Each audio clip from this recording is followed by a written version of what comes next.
Maayong hapon, gikan sa Solar News Channel Manila. Ako si Menchu Antigo Makapagal.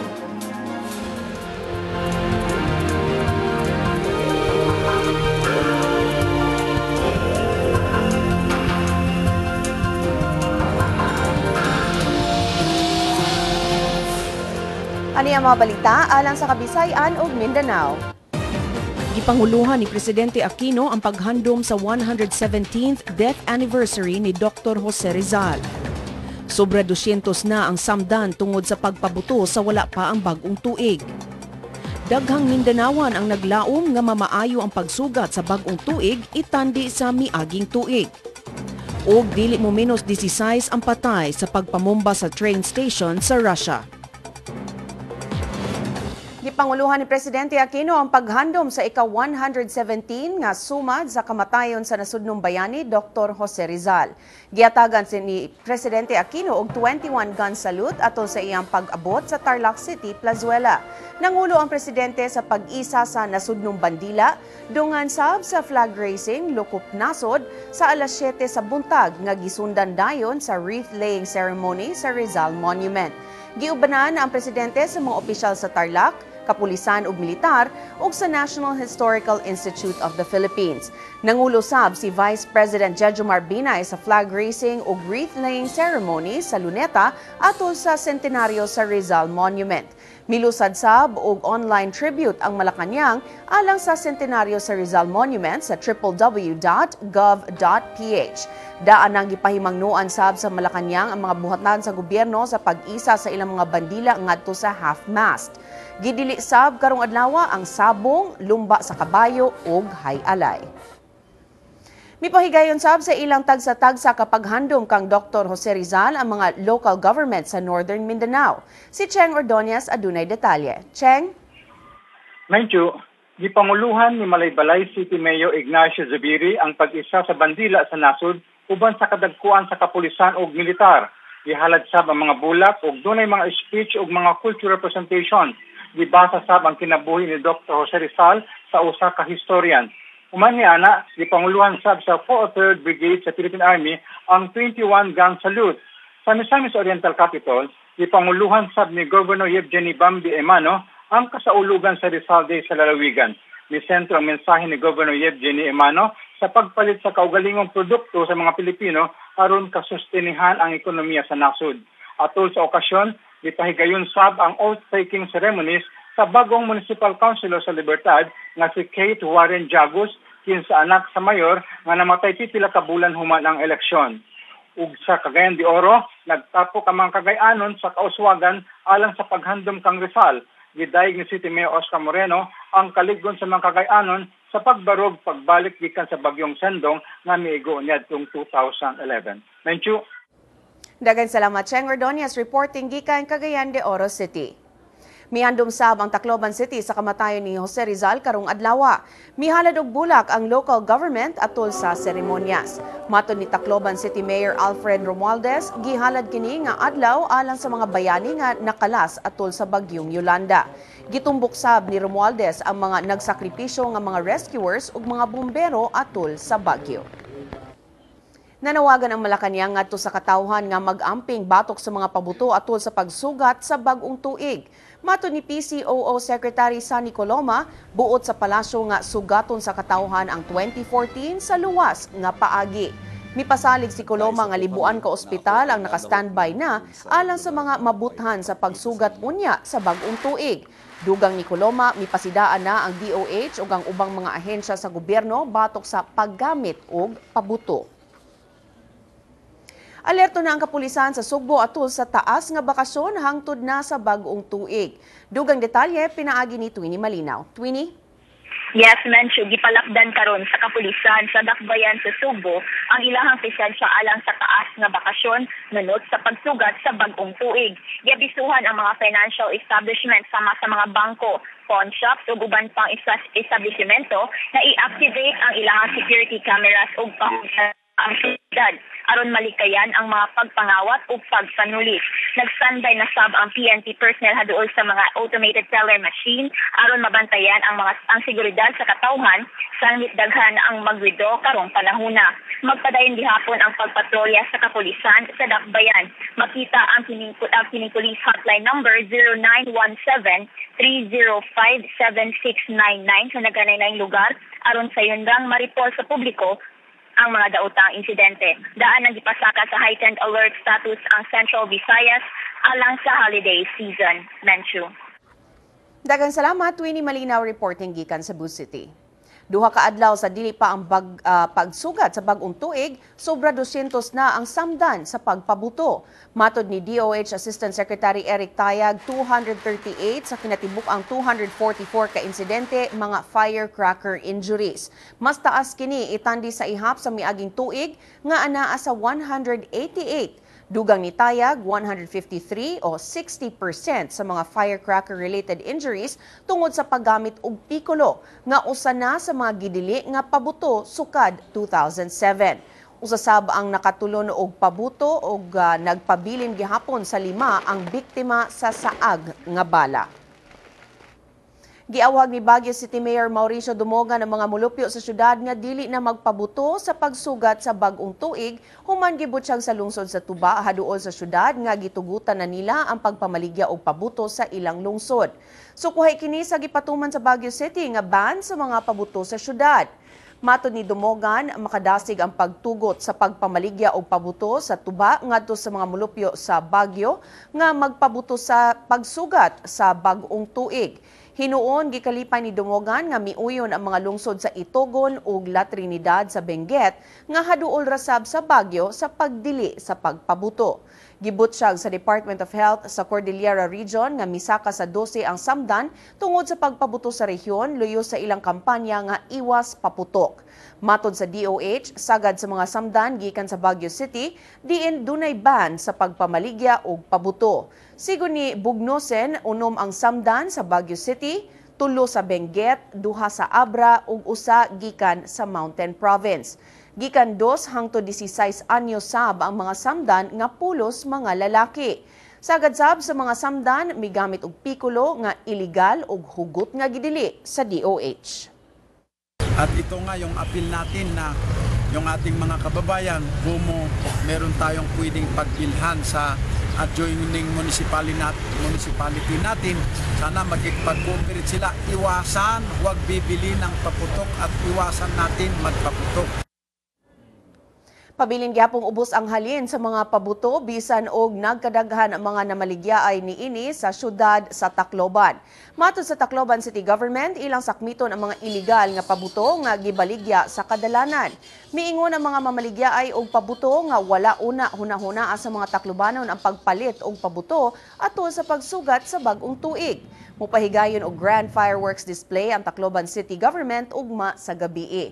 Kini aron makabot sa City Government ang zero casualty sa syudad atol sa pagsugat sa bag-ong tuig. Giawhag sa kapulisan sa Eastern Visayas ang mga mulupyo nga i-report ang mga kaso sa indiscriminate firing sa rehiyon.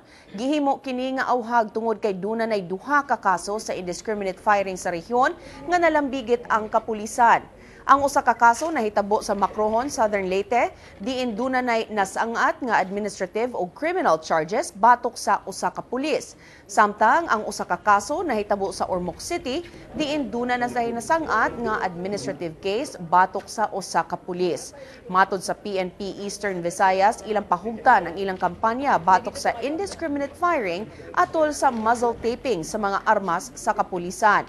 Kasuhan sab og tukmang kaso ang mga pulis nga mapamatud-ang mipabuto sa ilang armas panahon sa bag-ong tuig.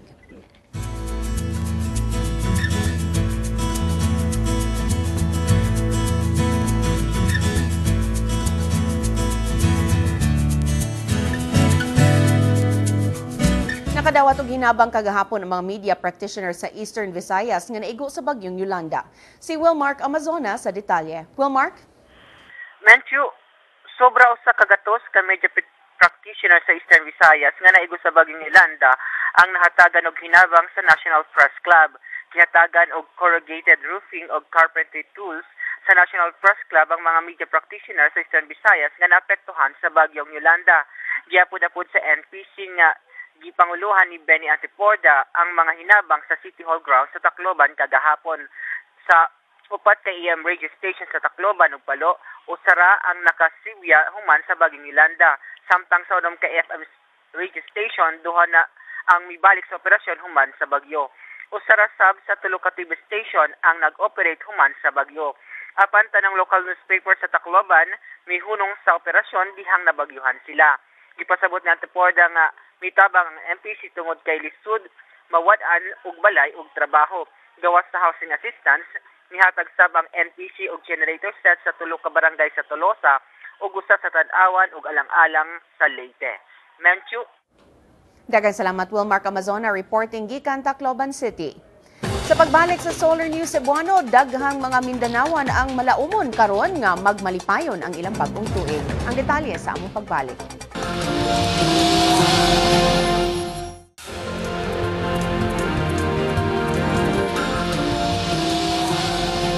Mas midaghan ng mga taga Mindanao nga naglaom nga mamaayo ang pagsugat sa bagong tuig itandi sa miaging tuig. Matod sa social weather stations, misaka ngadto sa 92% sa mga taga Mindanao ang mga naglaom nga magmalipayon ang bagong tuig. Itandi lang sa 85% sa miaging tuig. Ang natalang 85% sa Mindanao maoy labing ubos sukad 2005 di nakatala sila og 84%. Sa tibuok nasod, 94% ang malaumong mamaayo ang 2014, itandi sa 6% nga nabalaka sa pagsugat sa bagong tuig. Pabiling anaa sa 93% sa mga taga-Visayas ang naglaom nga mamaayo ang tuig 2014. Ang survey gipahigayon ni atong December 11 hangtod sa 16. Aniya ang front pages sa mga pamantalaan sa Sugbo. Sa Sunstar Cebu, mihangyo ang mga mayor o mga negosyante ngadto sa Metropolitan Cebu Water District nga ipabilin ang discounts. Sa Sunstar Super Balita, duha na ang patay sa AIDS sa Sugbo. Ug sa Cebu Daily News, ang South Road Properties lang sa Cebu City ang authorized site alang sa pagpamaligyag pabuto sa syudad.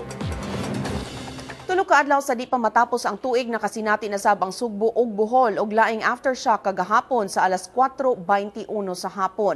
Gitala sa Philippine Institute of Volcanology and Seismology nga kinina ang ika 4,467 nga aftershock sukad sa kusog nga linog nga miigo sa Central Visayas niadtong Oktubre 15. Aduna kinigilawmon nga 7 ka kilometro ug tectonic ang origin niini. Natala ang Intensity 4 nga aftershock sa Mandaue City ug Intensity 2 sa Cebu City. Wala hinuoy na asoy nga danyos kagahapon. Sa among pagbalik, gihingusgan sa Davao City Police ang pagsikop sa mga miyembro sa giingong Davao Death Squad. At ang iyang detalye sa pagbalik sa Solar News Cebuano.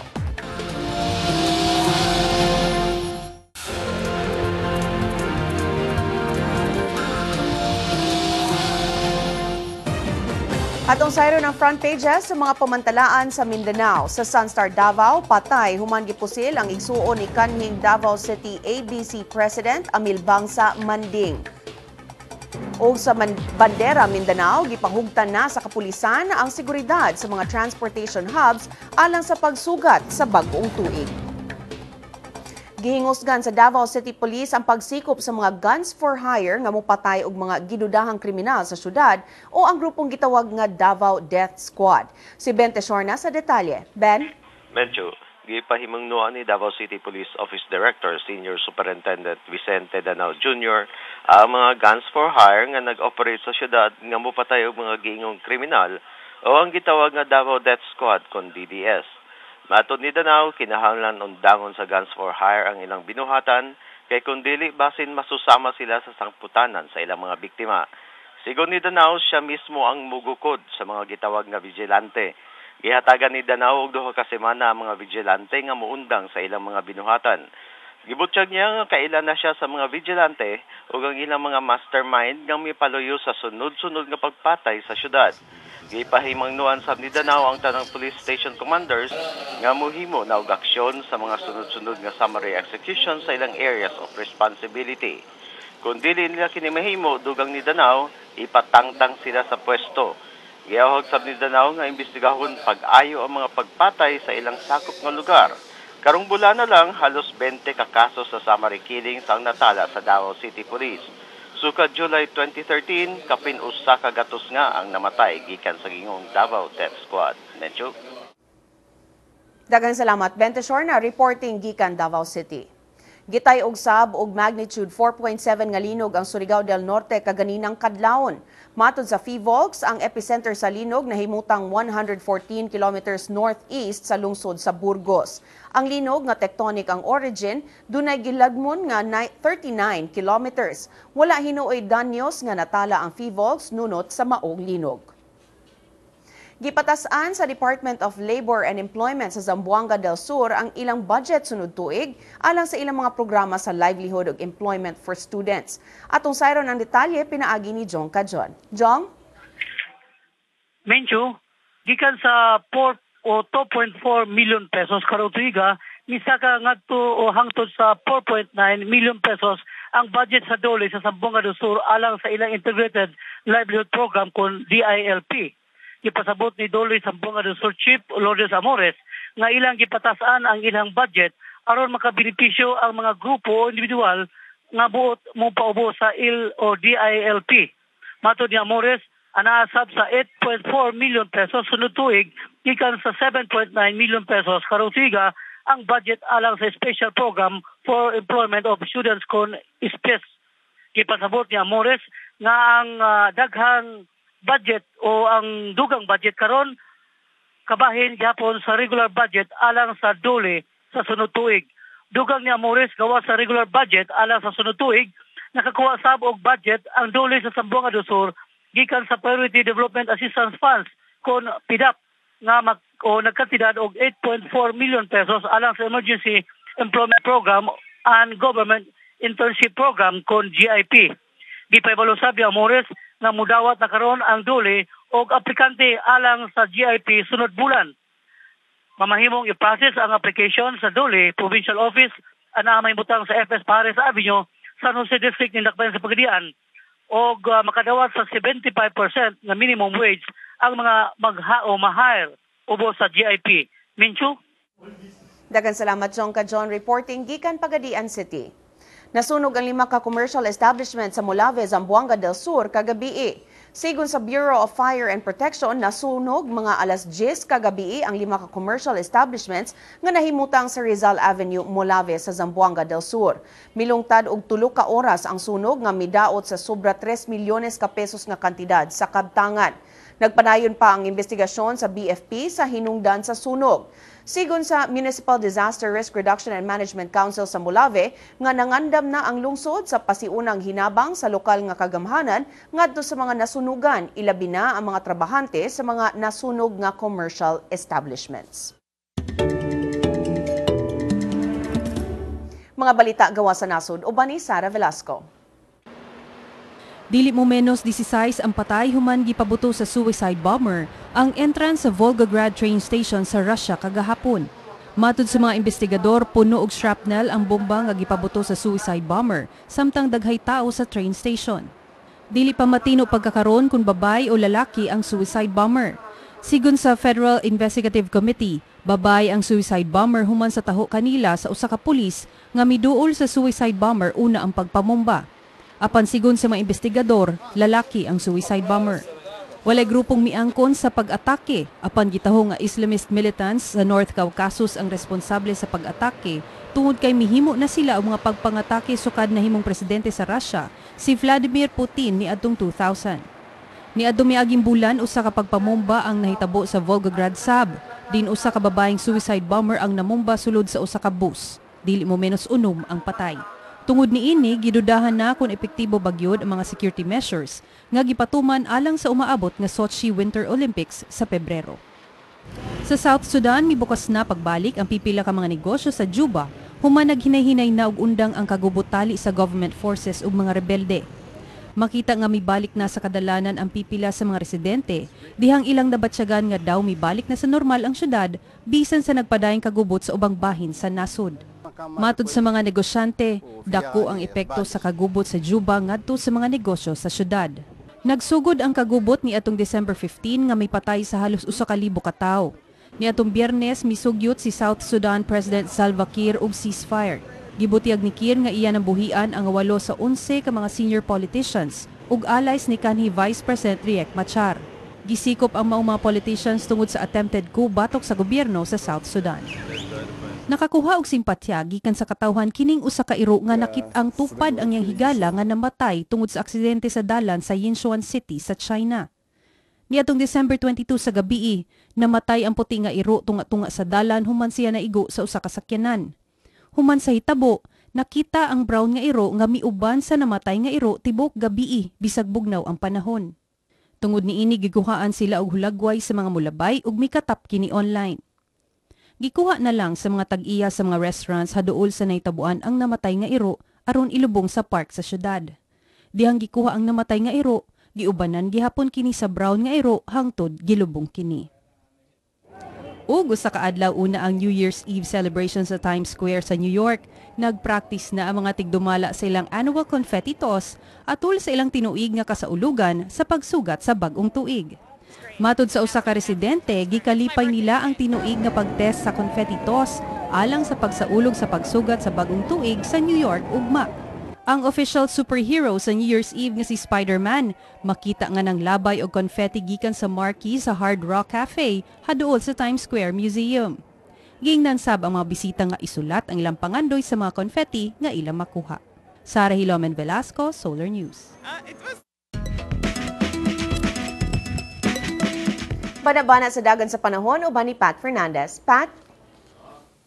Hi, Menchu. Matod sa pag-asa, mapanganuron nga dunay hining ngadto sa kasarangan nga pag-ulan ug thunderstorm sa Visayas tungod sa tail end of a cold front. Dunay say thunderstorm sa Palawan tungod sa northeast monsoon kun amihan. Mapanganuron nga dunay hining nga pag-ulan sa northern Luzon. Hini sa mga pag-ulan sa ubang bahin didto sa Luzon. Base sa Metro Weatherscape, ulanon ng Palawan, Western ug Eastern Visayas ug sa Bicol region hangtod na sa gabi. Sa Luzon, ulanon ng Calapan ug dunay thunderstorm sa Labuag, Tugigaraw, Baguio City, Legazpi, Puerto Princesa, Tagaytay ug sa Metro Manila. Sa Metro Manila, ulanon ugma ug sa bisperas sa bag-ong tuig ug dunay thunderstorm sa pagsugat sa bag-ong tuig.